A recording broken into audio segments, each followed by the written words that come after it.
Good afternoon, everyone.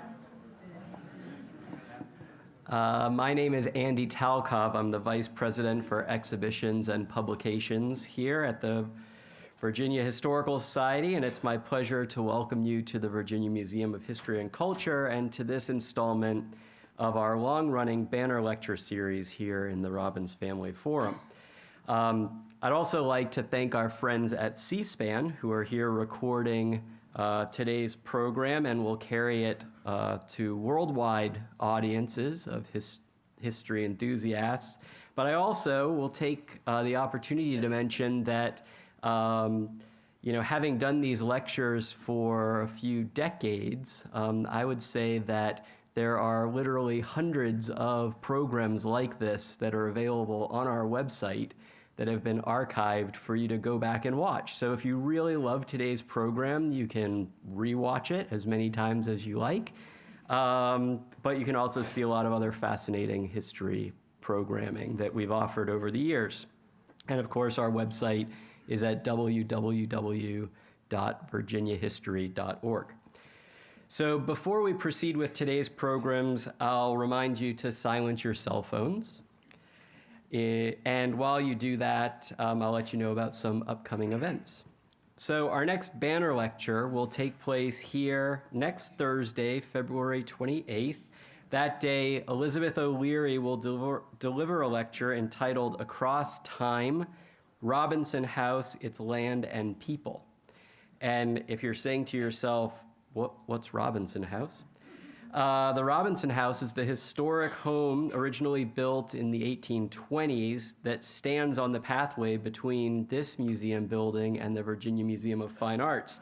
And I've been enjoying watching all of the renovations that they've been doing to that building over the past year or so from my office window. And so we're excited to have Beth join us to tell us more about the story of this building that's in our backyard, which should, I'm told, be open to the public any day now. And that program will be presented in partnership with the Virginia Museum of Fine Arts. Now, shifting gears a little bit, we have a very special offering here this Friday, Saturday, and Sunday. The Virginia Museum of History and Culture has partnered with the Capitol Opera Richmond to present outstanding local singers in a 90-minute production of La Bohème. So Puccini's timeless tale of love and loss will be presented in the jewel box format. The production's been condensed and theatrically focused into a shorter performance that does not include an intermission. And the romantic and tragic storyline, as well as the main arias and duets, have all been retained, resulting in an experience that's satisfying for aficionados, but also accessible to new and younger audiences interested in one of the world's most popular operas. So please visit our website to register for that program, or you can purchase tickets at the museum shop before you leave.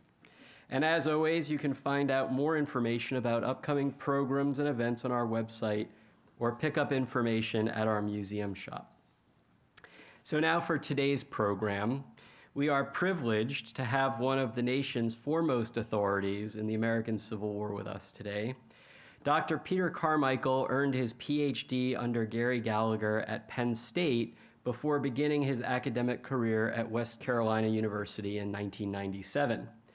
He went on to teach at the University of North Carolina, Greensboro, and West Virginia University before landing probably in one of the finest places you can land as a Civil War historian at Gettysburg College as the Robert C. Fluhrer Professor of Civil War Studies and Director of the Civil War Institute at Gettysburg College, where he's been since 2010. Peter also serves as co-editor of Civil War America series from the University of North Carolina Press. He is no stranger to the Historical Society, where he has conducted a lot of research and spoken a number of times before. He's author of numerous scholarly and popular articles and several books, including Lee's Young Artillerist, William R.J. Pegram, The Last Generation, Young Virginians in Peace, War, and Reunion, and most recently, The War for the Common Soldier, How Men Thought, Fought, and Survived in Civil War Armies, copies of which are available at our museum shop, and I'm sure Pete would be happy to sign them for you after today's lecture. So please give a warm welcome to Peter Carmichael. Thank you so much.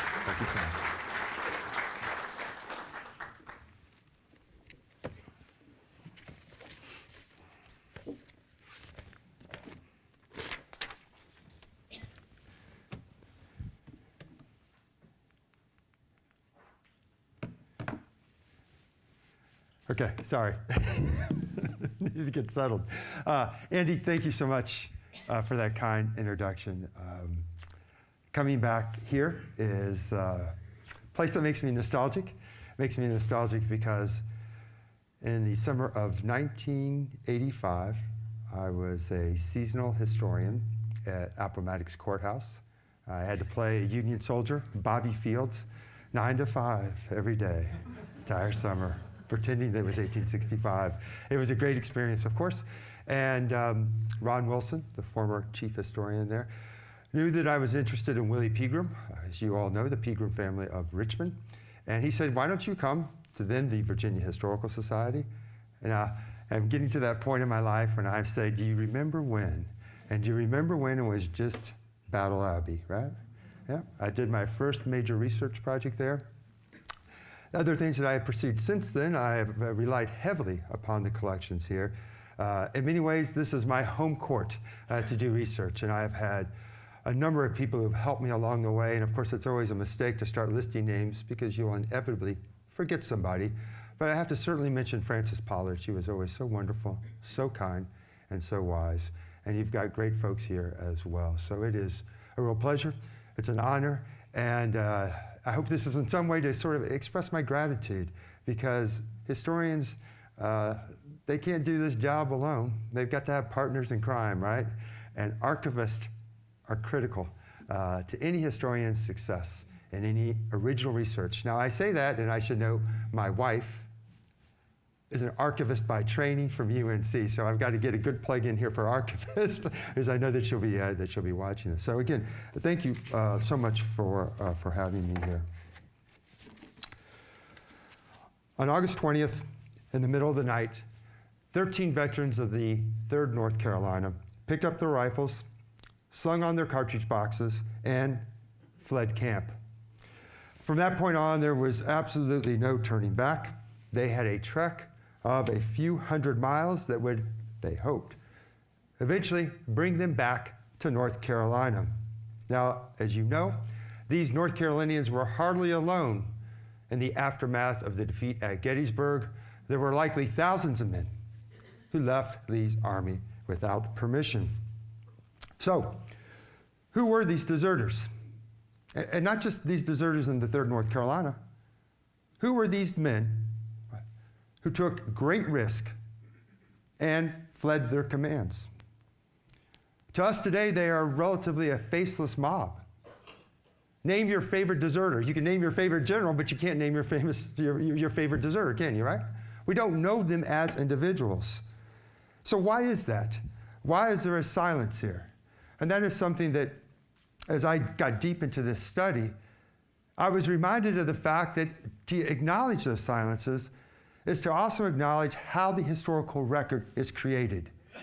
And to also acknowledge that when historical records, or historical narratives, I should say, that when they're created, it is a reflection of who has power. And why we've not heard from the deserter, why you don't have your favorite deserter, why you probably can't even name a single deserter. It is because the sources that we typically have access to are the sources that are written by military officials, government officials, newspapermen, right? That's what we hear. That's what we have access to. And that's largely why, of course, we cannot put a face on these men. I also think that there's a problem in the scholarship. And that problem in the scholarship is that we have stereotyped deserters. We have stereotyped deserters as men who were cowardly, as men who did not have a strong sense of duty. And that perception or I should say that interpretation in the scholarship, it actually reaffirms, I think, a popular belief that the common Civil War soldier was what? Always faced the front, was always brave. Those are the stories we like to hear. Those are the stories we repeat. And the scholarship by professional historians, to some degree, has reaffirmed that. I'll just give you one example, an example from a man who I greatly admire, whose work has deeply influenced me, and that's James McPherson. It's always a risk, of course, to take a shot at a very prestigious and very important historian as Dr. McPherson. But of course, like any historian, his interpretations, I think that they're open to questioning and opening to revision. Dr. McPherson, he described deserters as mostly conscripts, substitutes, and bounty men. He did not believe that they were motivated, and if they were motivated at all, it was not by duty, honor, or ideology. In essence, deserters were not political. Now, I have a very, I think, significant reservation about that claim. I think this is something that we're all, I hope, going to have a chance to discuss and debate at the end of my talk. I'm not going to race through my presentation, but I certainly want to give you all a chance to have a conversation with me about this. Of course, I can't identify the person in the audience now, but before my talk, a person said to me, "This book that you have just written, you could slap any war on the title. It could be World War I, World War II, Vietnam, and the story's the same because the story of a soldier is a universal one. It's a timeless one." I don't believe that. But what I have often heard is that for these men who decided to flee the army, that they left for reasons that you can find, again, throughout time. File that point away, chew on it a little bit, and we'll have a chance, I hope, to be able to discuss it. What I'm deeply concerned about is the stereotyping of deserters, which I've made that point. What I want to do today for you, and what I would like to believe that I accomplished in my book, is that I want you to stand in the shoes, in this case, of a deserter. I want you to stand in the shoes of that deserter, and I want you to take in the world as that deserter took in the world. What he perceived, what he felt, how he made sense of that world, and more importantly, above all else, what options did he imagine? What was in the range of possibilities? It's the key of this talk, and of course, as I said before, it's elemental to what I tried to do in my book. So, to get you all to stand in the shoes of a deserter, I got to hear their voice, right? And I've already told you that's a challenge. There's just simply not any sources in which we hear the words of the men who fled. But I got lucky. And in any book, you got to get lucky, and I did. When I picked up a pamphlet, the pamphlet was entitled Tragedy at Montpelier. Tragedy at Montpelier described the execution, the largest execution in Lee's army in Northern Virginia. It took place in September of 1863. I picked up that little book. Now, I knew about this execution. I was always fascinated by it. And when I picked it up, I noticed that the author is quoting one of the men condemned and executed at Montpelier. There are the words right there. I was shocked, surprised, and of course very excited, and those words came from a North Carolinian, his name, John Futch, F-U-T-C-H, John Futch. John Futch, again, there's nothing really that stands out about John Futch. He was from New Hanover County, North Carolina, which is right next to Wilmington. He owned no land. He didn't own any slaves at all. But he lived within a network of family members, and some of them did own slaves. But he's certainly on the, what you might say, the margins of white Southern society. As I said, nothing really that stood out that was exceptional about him except, well, one thing. He's illiterate. He was illiterate. But I told you, he left a body of correspondence, a body of letters. He dictated, right? He dictated his thoughts and his feelings to comrades. Many of these comrades were barely literate themselves. And so again, I ask you to think about the books that I'm sure many of you have read about the common soldier, and those books rely heavily upon those men who are very educated, those men who are of a highly privileged class. Those are the voices that surface when we think about the common soldier. The voices of John Futch we rarely hear because, as you all know, those kinds of manuscripts, those letters, and I'd be willing to bet there aren't many right here at this institution that come from illiterate and poor soldiers. So here I had it. I had the gold mine. I had my path to get into the inner world of John Futch. John Futch did not write, I gotta take that word out. He did not speak about his opposition to the war. He did not spell it out. He did not condemn the Confederate government. He did not in any way critique the slaveholding class. He did none of that. But what he did say in letter after letter, to my amazement, is that he had reservations about the war. He had reservations about the war because he believed that it was a violation of humanity, that it was a violation of God's will, that Christians should not be killing each other, shouldn't be shooting at each other. That's the origin of his dissatisfaction. And again, I'll give you one more thing to think about here. That dissatisfaction that he had with the war, his moral reservations about having humans kill other humans. How, or does it, I should say, does that in any way make him political in his opposition that would ultimately lead to him taking that amazing act of desertion? Right? Again, that's what we're wrestling with here. Seeing the world as Futch saw it and trying to understand this great risk that he took when he decided to desert. Is it a deeply political act?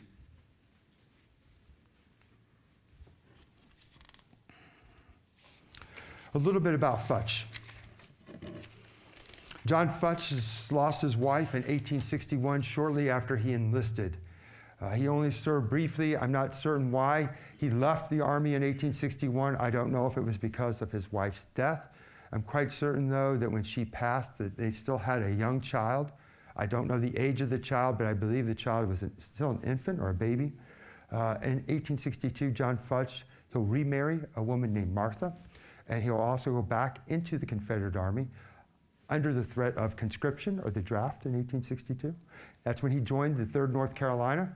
He joined with some relatives, including his brother Charlie. So they go into the 3rd North Carolina, and almost immediately John Futch, he gets sick. And really for the next 10 months in 1862, he shuttles between hospital and camp. He can never really quite get his equilibrium in the Army. And when he is sick, he is receiving letters from his wife, Martha. And I want to make this very clear now about what good Confederate women, and I put quotes around that, what good Confederate women were supposed to do. As you can all probably imagine, their letters were supposed to encourage their men to do their duty, to encourage their men to suffer for the cause, to encourage their men to continue the fight regardless of what might be happening on the home front. I cannot stress enough to you all that what I found in this book time and time again, with Union as well as Confederate soldiers, the importance that women played in shaping how men understood their sense of duty. Husbands and wives saw themselves as partners in war. And I have already pointed out what Martha Futch was supposed to do when her husband was ill. She, of course, was to write him a letter and say, buck up, get through this, and get yourself back into the ranks. Now, Martha, she was barely literate herself. She sent him the following letter. I learned that you have not gone before the medical board, and I wants you to go. If you wanted to come home as bad as I do want you to come, you would go before it every day, and I want you to do it and try to get home. Whew, there is a strong-minded woman, right? Huh? I mean, look at that. Not only is she violating the code of a Confederate woman, but she is violating patriarchy. No man is supposed to receive instructions. That's not even an instruction. That's what? That is an order, is it not? Do this. And what's even interesting about that note is that she clearly had heard through the so-called grapevine, right, from another soldier's maybe letter to another woman who lived in the neighborhood. Who knows? But she says, I've heard that you have not gone back to the medical board. These are the kinds of letters that John Futch received from his wife, Martha. And as you can only imagine, those letters did little to improve his mental state.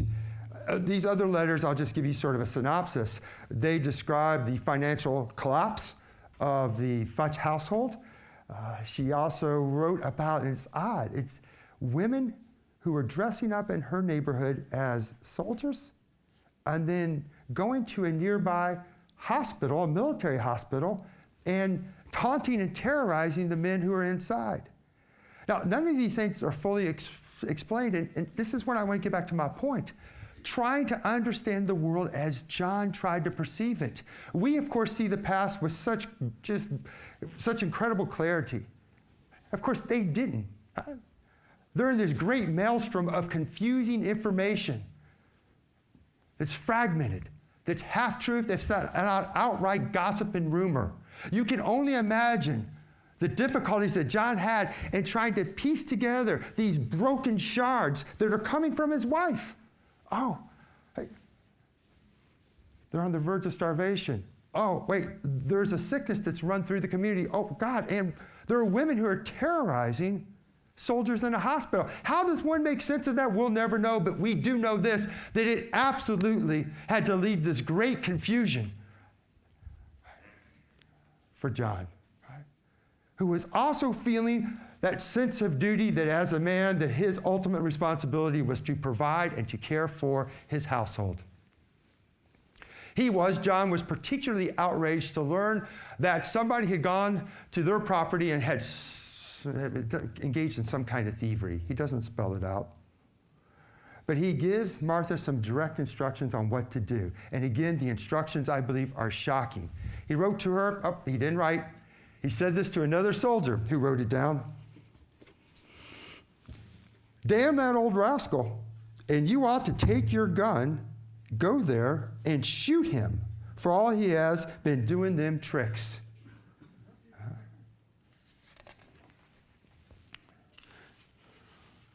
Now, times clearly difficult for the Futch household in New Hanover County, but the situation for John was not much better.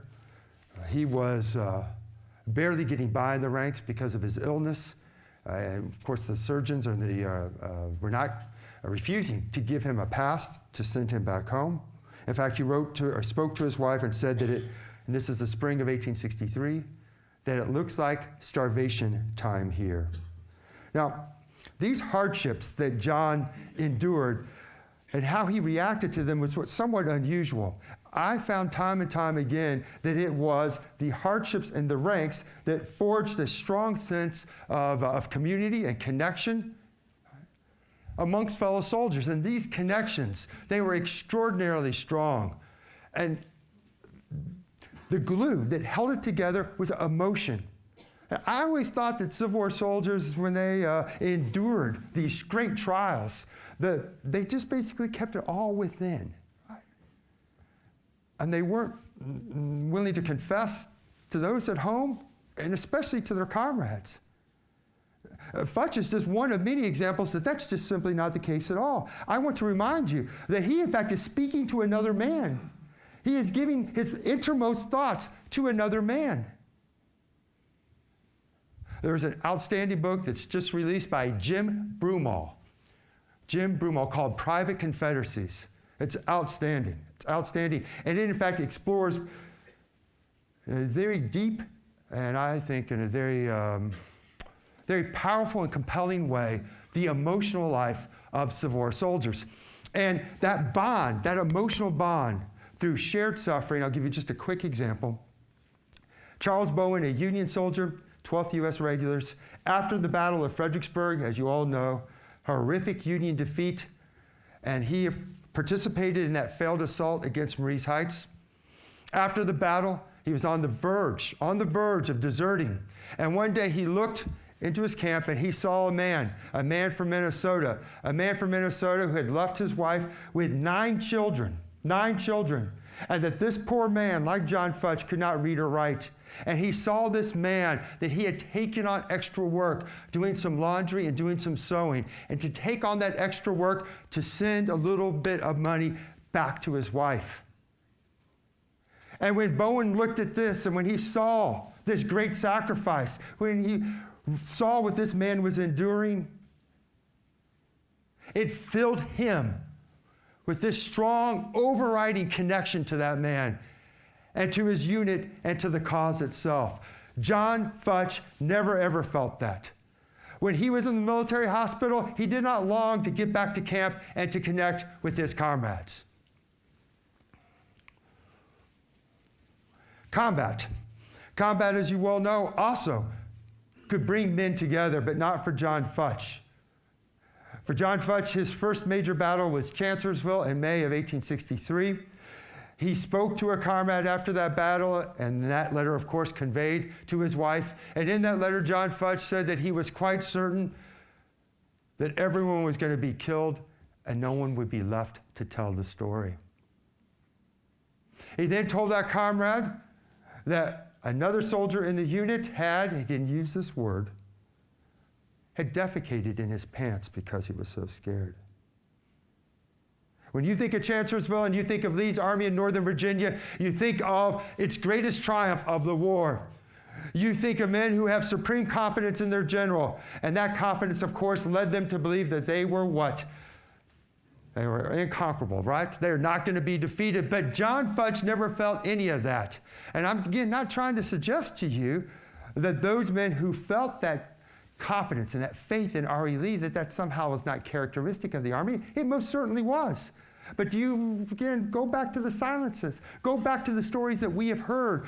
Go back to the stories that we like to tell. It's not the story of John Futch. It's not the story of a man in the wake of a great Confederate victory writes or speaks about a comrade defecating in his pants.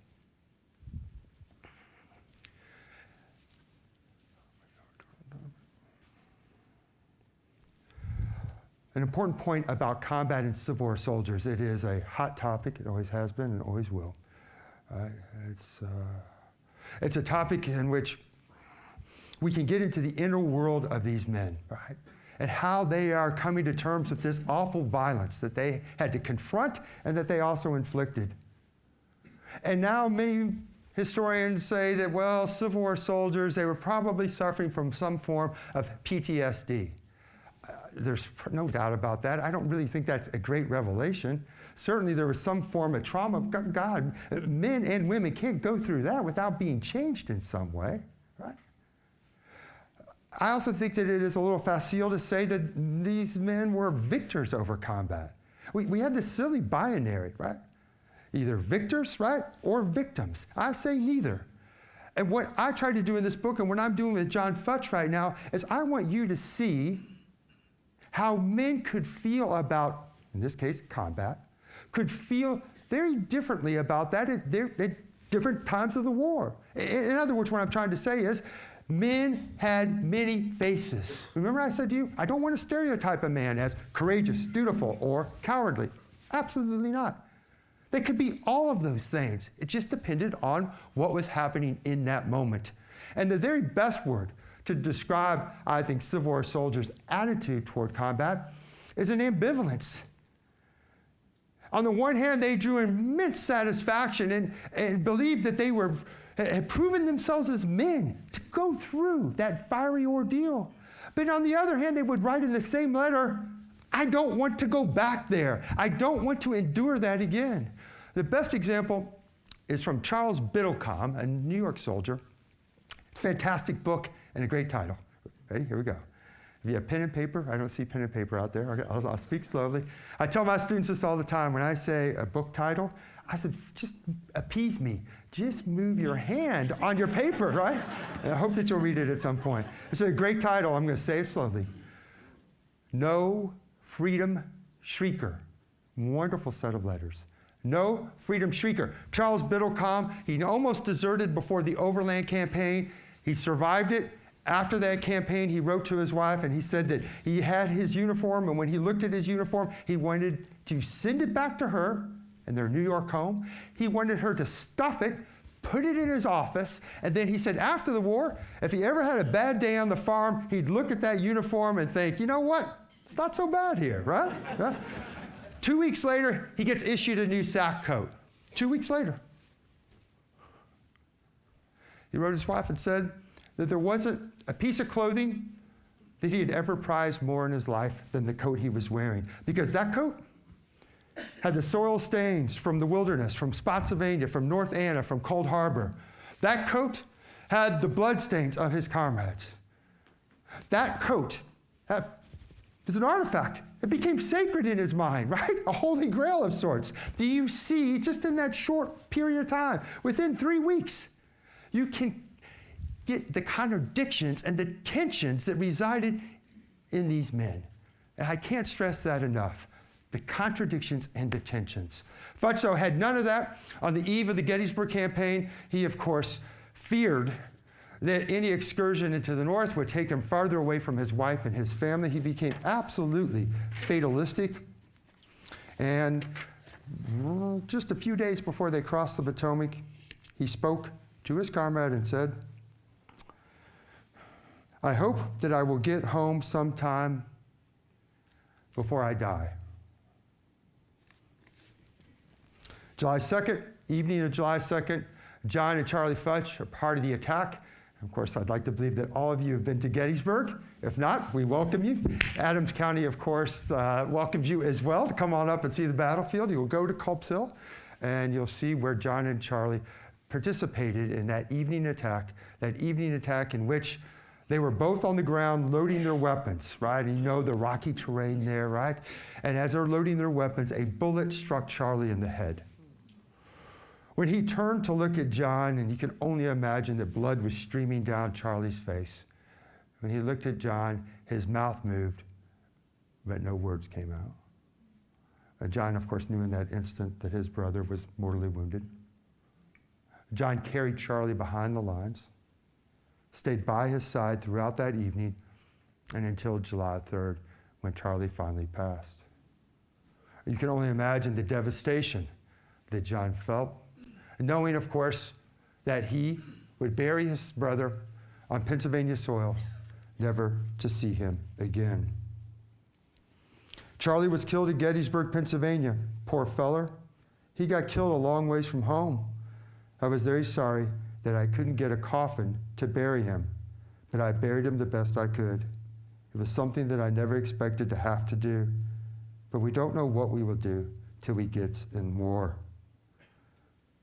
I believe, he concluded, he is happy, and no doubt far better off than any of us.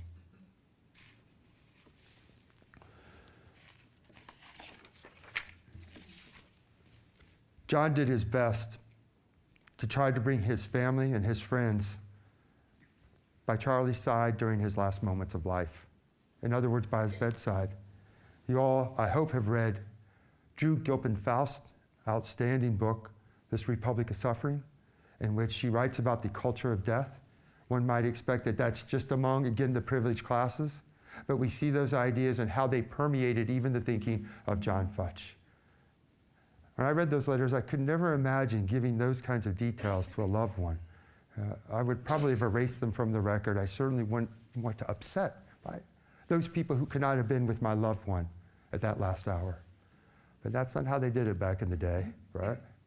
Instead, John Futch did everything he could to transport his family to those rocky slopes of Culp's Hill, so that they could feel and that they could see what he saw before Charlie departed this world. When the Army of Northern Virginia returned to Virginia, John spoke 5 letters from July 19th to August the 6th. In each one of these letters, he made it clear that he needed to escape the Army for his family's survival as well as for his own sanity. He was getting few rations that late summer of 1863. There was a logistical breakdown in the Army in Northern Virginia. A proof of his suffering, proof, I think, of his mistreatment were his feet. He had no shoes, and his feet, as he spoke again to a comrade, he informed his comrade that they were covered with calluses and blisters. So in just a moment here, I'm going to read one of John's letters. And as you'll discover, the syntax in this letter is pretty rough going. There's not a lot of respect for grammar or for punctuation, any of that stuff. And so it's a little rough as I read it, but you would all imagine that I should be well prepared to read this kind of letter. I've been grading undergraduate papers for more than a decade now. You see I'm playing to my audience here, right? I don't see any college kids in here, so I think I'm safe. All right, so if we could pull that letter up, please, and then you can read along with me.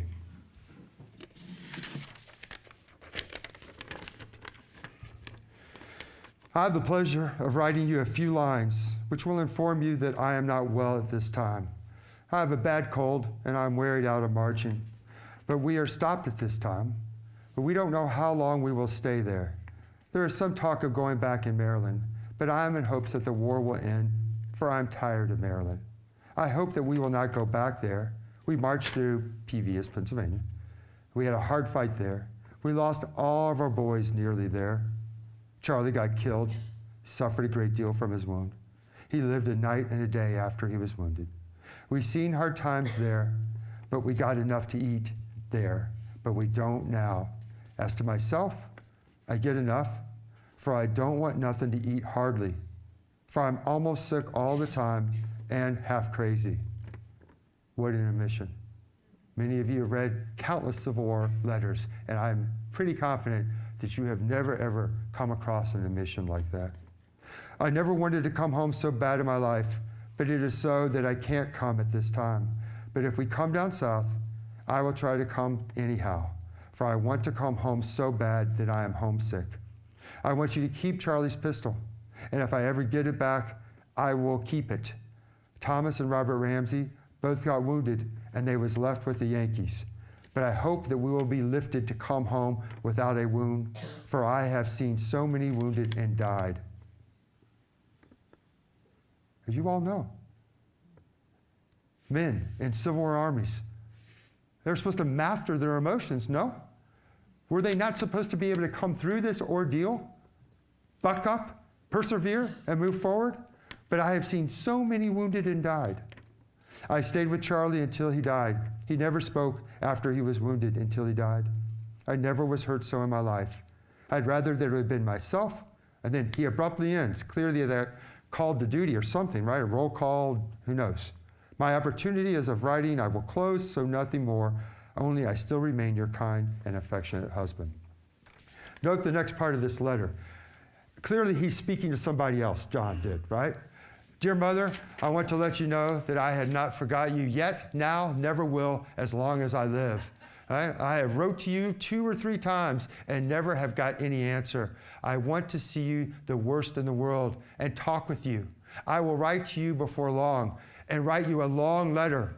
Don't forget to write to me, for it is all the satisfaction I see, is to hear from you all. So I will close for the want of something to write. So nothing more, and I remain your kind son, John Futch.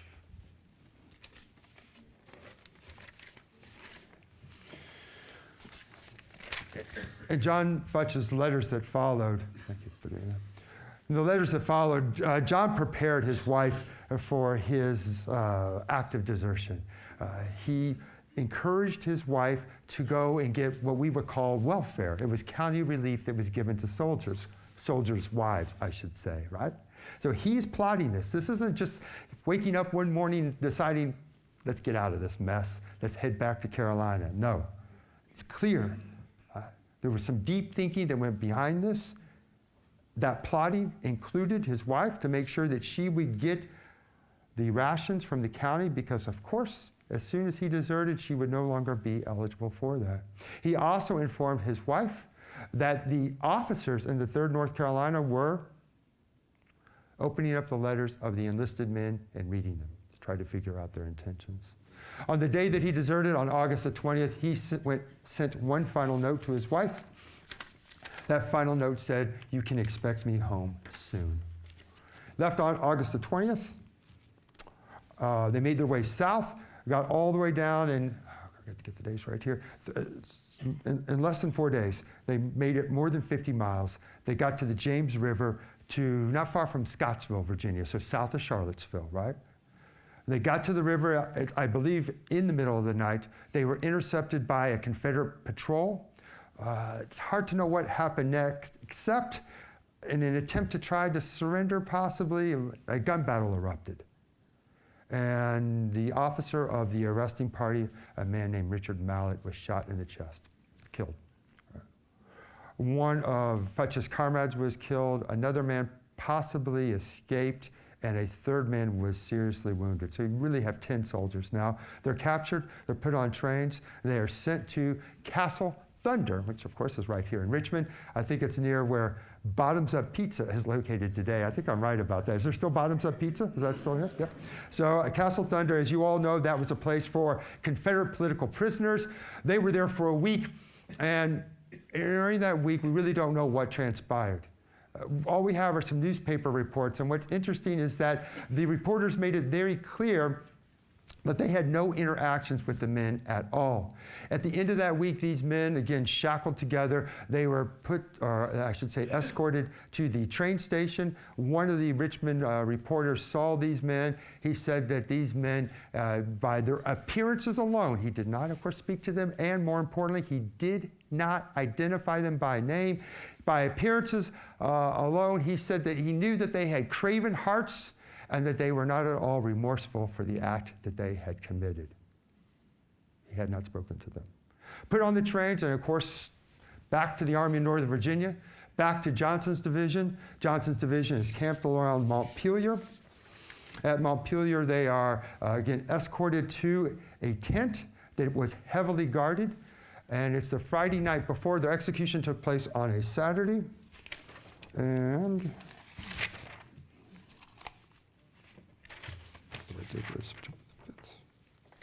the execution takes place on September the 5th.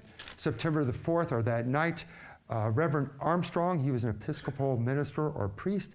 He spoke to Futch and his comrades. He informed them of the verdict. The verdict, of course, was that they were to be executed before a firing squad the following day. Once again, they were allowed no communication with anyone, including their comrades.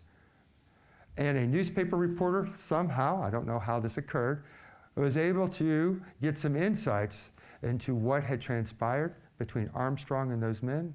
He wrote that those men, Futch and his comrades, that these men for the first time found Jesus Christ. They accepted Christ as their Savior. And again, that's a curious conclusion, because as you know from what I have told you, John Futch was a Christian. He had accepted Christ as the Savior. In one of his letters, he sketched a hand pointing and a finger pointing to the heavens. The next day, that Saturday, Johnson's division was formed up in a three-sided square. They stood in that formation throughout much of that afternoon, waiting in silence. You can only imagine the anxiety that these men felt. These men, of course, they knew exactly what was going to happen. They were ordered to that spot, interestingly enough, without muskets. Without muskets. That came from above. That came from Johnson. Johnson was certainly concerned about how the men would respond to this.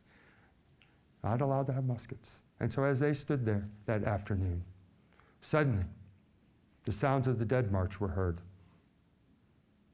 Again, they could see nothing. They could only hear that muffled drum cadence. And then the ranks parted, and the condemned appeared. They were likely marched around that entire hollow square so that Johnson's veterans could see them. then marched to stakes. 10 stakes. 2 soldiers escorted each deserter to one of those stakes. Then Reverend Armstrong came, had some final words with each soldier.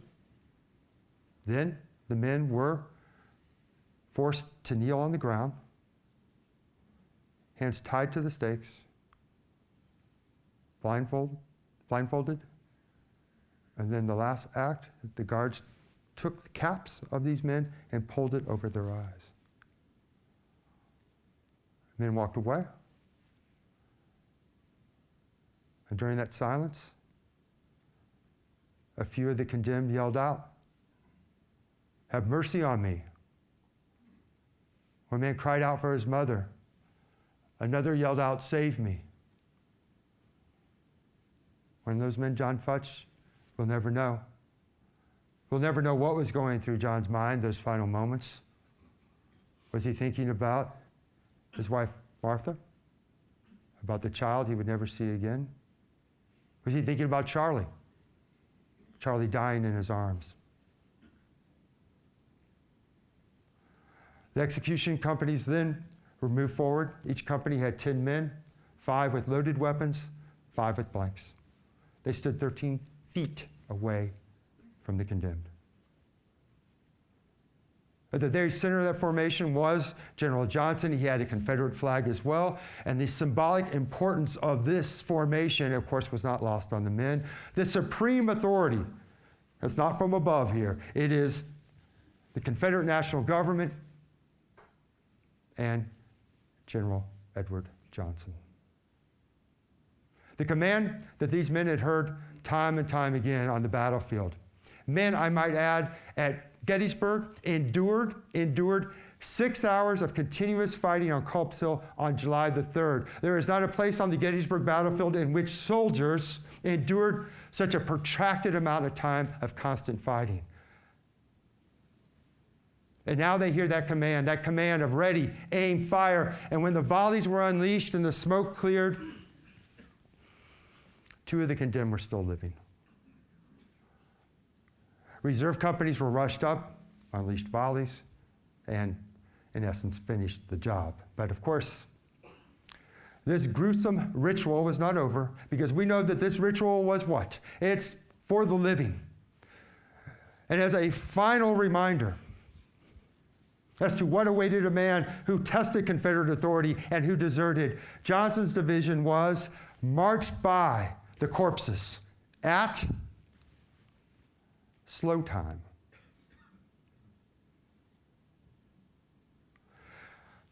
Did the execution have its desired impact? Did it keep men from deserting? That is something that we, of course, should discuss and debate. Certainly within the 3rd North Carolina, men continued to desert after this incident. What's intriguing to me is that some of the soldiers believed that what happened on the James River when Richard Mallett was shot and killed, many of the men believed that that was a military action. But what we can never record, what we will never know, is simply this. And I want you again, remember, put yourself in the shoes of a soldier. I want you to imagine that you have just witnessed those 10 men getting gunned down. I want you to remind yourself that that image, that memory is always there. And so while one might say desertion, or I should say the execution of deserters, was rare. That's what people tell me all the time. It's rare. It hardly ever happened, Pete. Why do you write so much about it? I write so much about it because I know that the memory and the image of that, it lodged in their minds. Because just maybe they'd have the bad luck that they'd get caught and they'd be what? Made an example of. If you want another comparison of this, and I think it is an apt one. How many times did a slave child have to see his mother or his father whipped to know that the system of slavery, at its very backbone is what? It's the whip, it's force, it's coercion.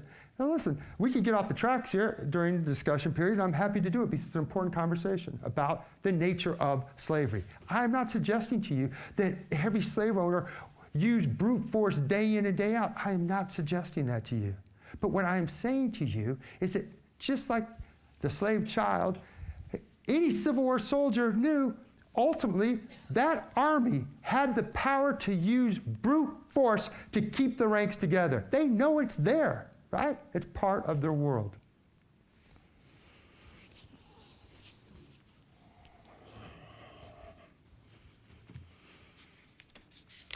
What happened after Futch's death was a campaign that was initiated by Richmond papers and then carried on in North Carolina and elsewhere, in which these men, they were demonized. They were seen as common criminals. The first step, don't give them names, right? Don't give them names. Second step, make it appear that they are not Christians at heart. And then the third step is to take away all the context. During the question and answer period, we're going to take a look at one of the newspaper clippings from the Richmond paper. But I'll say this to you now. If you were reading about this execution today, right?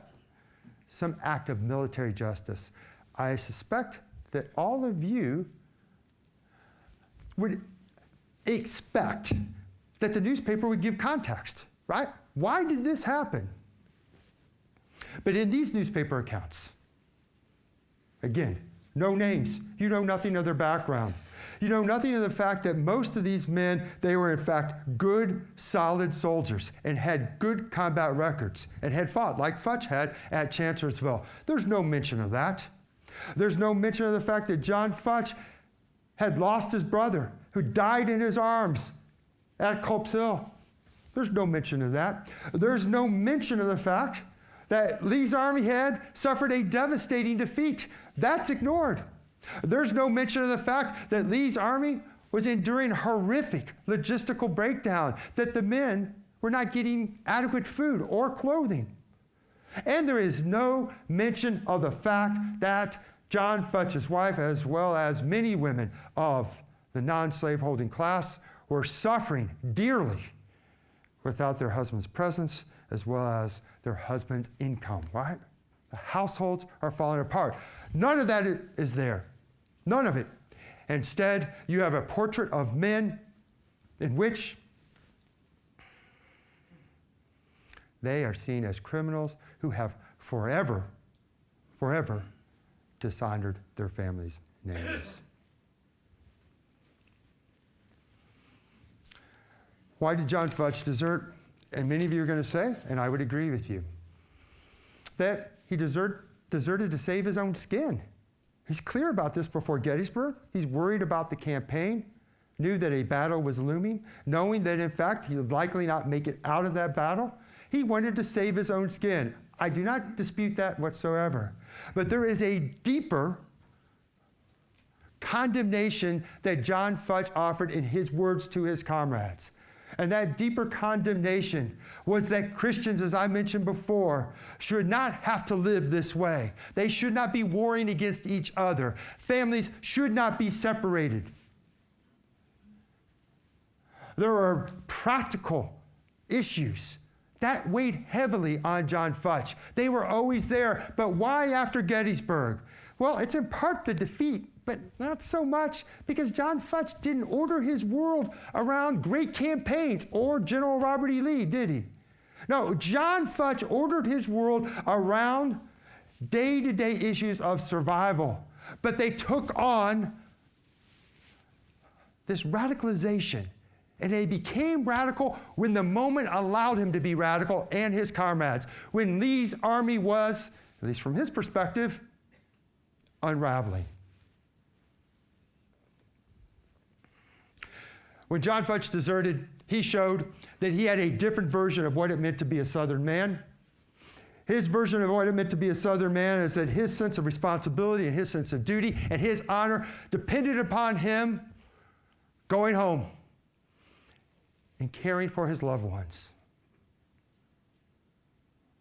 He obviously was not alone in that belief, And I think we can all agree, though, that the Confederate government recognized, understood, that they had to condemn and punish that version of manhood, or they would not survive as a nation.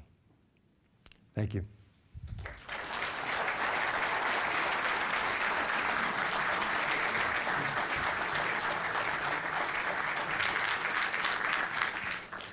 So we have plenty of time for comments and questions, and I am as eager again to take any kind of comments you have. It doesn't have to necessarily be a question. If you have a disagreement, or more importantly, if you have something you want to agree with me, I'd love to hear that as well too.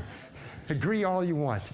Yeah, I'm sorry, I can't see very well, so yeah. While attending a battleground tour in northeastern Carolina a couple of years ago, there was a conversation in the group led by a guide with the tour service telling us about local farmers who were soldiers conscripted into the Confederate service, and because conditions were so harsh and they had to secure food for their families, they had friends in the coastal section of Carolina where the Union was dominant. Yeah, right.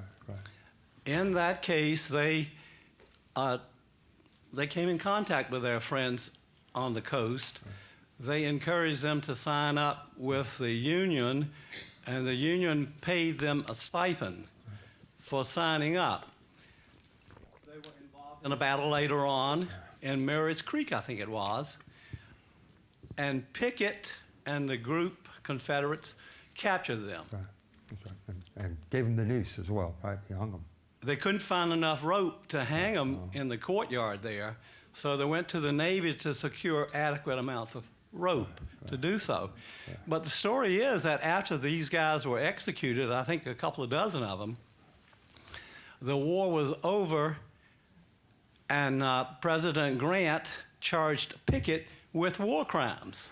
And Pickett escaped to Canada. Yeah, I'm not sure those war crimes were ever official. I'd have to look that up. That's the only part of the story I'm not quite certain of. But the contours of what you said, I think, are spot on.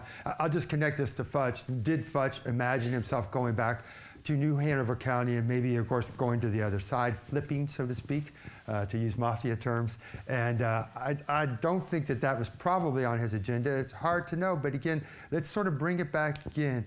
And what I intended to do for you today is to put you in his shoes and to, again, imagine this. Get back to my house in North Carolina and what? Who knows? Because it's not like he can sit on his porch, on his veranda, right? And, sip a drink every evening. The home guard's going to come after him. Someone's going to come after him. If you deserted, you're going to have to live like a fugitive. And so it's hard to know what he intended to do. It's hard to imagine that he had any inclination to join the Union side, not because he despised the Yankees. He could very well have. Probably did after they killed his brother. I assume he didn't have any fond feelings for him. But the point for us is this. When people say, and I have a lively dispute with some of my peers about desertion, most men didn't desert. Thus, most men in the Confederate Army, particularly Lee's army, had this strong devotion to the cause. And I think to a degree that's true. However, by simply staying in the ranks doesn't mean that you've given yourself body and soul to the cause. You're forced to be there. And what's the alternative? There's a North Carolina guy named Keever I write about. Spring of '65, he's in Petersburg. He's going back and forth, back and forth. He doesn't know what to do. He is by no means a Confederate patriot. He has no great admiration for Lee. He doesn't think Lee's going to pull a rabbit out of the hat and save everything. He's trying to get through the day. And the reason why he sticks it out as long as he did, because what did he remember? Seeing a man executed in the fall of 1864. He always brought that back to his wife. And he also said, and if I return and I get home and I make it, what am I going to do? Right? Got to live out in the woods like an outlaw? And he said, they'll come after me.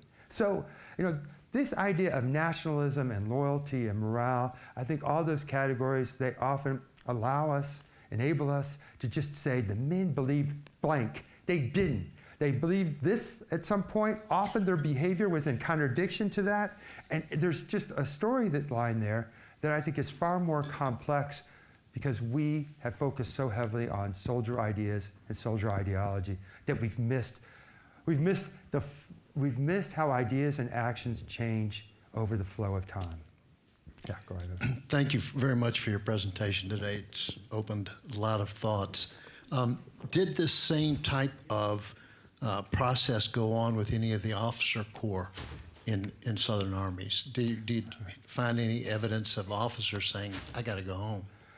Well, there certainly is some instances of that. It's not as prevalent. I think one reason why is that officers were able to have more freedom in being able to make those important connections, physical connections with the home front. So an officer on both sides, Union and Confederate, could return to either for recruiting or to maybe get supplies for the regiment. The great irony in the Confederate Army, who has really the greatest mobility, and again, listen to this carefully, God knows I don't want to get in trouble for this, is slaves. And look, they're slaves. I'm telling you, they are slaves, right? But within that system, the slaves had a degree of freedom that white men didn't have in the Army, and how that was utilized by white men, by officers, that slave could go back home, right? Deliver important information, deliver goods as well. I'm telling you, it's a coercive system. I'm not denying that. I'm simply saying is that you can only imagine, especially for an enslaved person, and the resentment and fear that slave often felt from poor white guys who didn't have slaves, right? And like, oh, that guy's can go back to our home, back to our community, and we're stuck here. Like, you can only imagine the grumbling that took place. And I found some examples of that. A guy in the Trans-Mississippi who just had absolute hatred for the so-called camp servants or the camp slaves because they associated with the officers. They often, of course, got certain privileges that the white soldiers in the ranks didn't get. So, and to answer your question directly, certainly not as much as someone like John Futch. Yeah. Did either country have any policy that would allow someone to be exempt from military service based on conscience or some other reason? Yeah, so I don't know of anything official on either side. I can give you one example, and as we all know, Stonewall Jackson, at least from my reading, Stonewall Jackson wasn't a guy who had a great, he didn't have a robust sense of humor. I think we can all agree about that, right? And Jackson wrote Jefferson Davis in the spring of '62, and he said that there were some Mennonites in the Shenandoah Valley who were, of course, conscientious objectors, and they didn't want to fight. And now here's sort of Stonewall Jackson's sense of humor. He said, we can force them to carry muskets, but that doesn't mean they're going to shoot straight, right? And so he said, you know what, let's use them as teamsters. And I don't know if that's ultimately what happened or not. So. Yeah, the Montpelier thing was just one incident, and I'm sure there are other executions, but there were a lot that weren't. That's right. Percentage-wise, how much was that? Was it generally, or did all? No. Again, I don't really have the numbers, but I can't even imagine. We're talking about what, less than 1%. It's just a small number. But these grand displays, right? And these are grand displays where, for example, the Army of the Potomac in the fall of 1863, the entire 5th Corps, more than 20,000 men, witnessed the execution of 4 soldiers who were, in essence, bounty jumpers. Army of Tennessee had, I don't remember how many, maybe 2 to 3 divisions, and what was it was an execution that was botched. They had more than, I think they had 15 soldiers they were going to shoot, and the firing squads, instead of a verbal command, they looked at the officer in charge, and as soon as the officer dropped a handkerchief, they were to fire. Well, as you can only imagine, they're looking, and then when the handkerchief is dropped, then they shoot, and they shot all over the place. It's just it's horrific, it's gruesome, right? I think, more than half of the men were still alive. One guy screaming out, begging to be killed. It's just awful stuff. And that side of the war is certainly a part of the war that we have confronted, and we have seen it in other books, but I think it probably has more of a stronger presence in my book because I continue to see how these men's choices were constrained, right? And we are so eager as we look at the past now, and it's not just Civil War soldiers, it's all groups. I teach a class right now on slavery. I said, you know, we want every slave to resist. Right? We want every slave to be like a Nat Turner. But that's not how the system functioned, and that's not history. And we want history to reaffirm, often I would say, political issues of the day, right? And we want to draw strength from the past for whatever political fights or interests or whatever you might have today. And I absolutely understand where that comes from. But of course, as a historian and as a teacher, I find that more than problematic, especially of late. I think that it's so important to take people on their own terms. I don't think this moral, wagging your finger at people at the past to proclaim our moral superiority over them, I don't think how that gets us a deeper understanding. It doesn't make us more analytical in how we think about the past and how we should think about today. So, I've seen more and more of that, and it is certainly troubling to me. And I think that it's so valuable to try to take people on their own terms, recognizing that slavery was an absolute moral evil. That's undeniable. And recognizing that it's important, just as with Civil War Armies. But these are brutal places, right? And many of the men who came out of that, they came out of it with very conflicted feelings. I just think about my own father. Korea did him no favors, period. And at the same time, my dad, he must have been in his 60s, and the first Iraq War, and he was very serious about trying to find a way to help out the nation and get back into the military. He hated his time in Korea, right? He's conflicted. That's what we got to bring back to the past. Everything. I get that ambiguity, get that contradiction. We should get away with Civil War soldiers, and the list goes on. That's tough, right? That's what makes history challenging and tough, is that when we try to bring in those tensions and those contradictions. So Dr. Carmichael will be in the lobby to answer more of your questions. In the meantime, let's give him one more round of applause. Thank you so much. Thank you.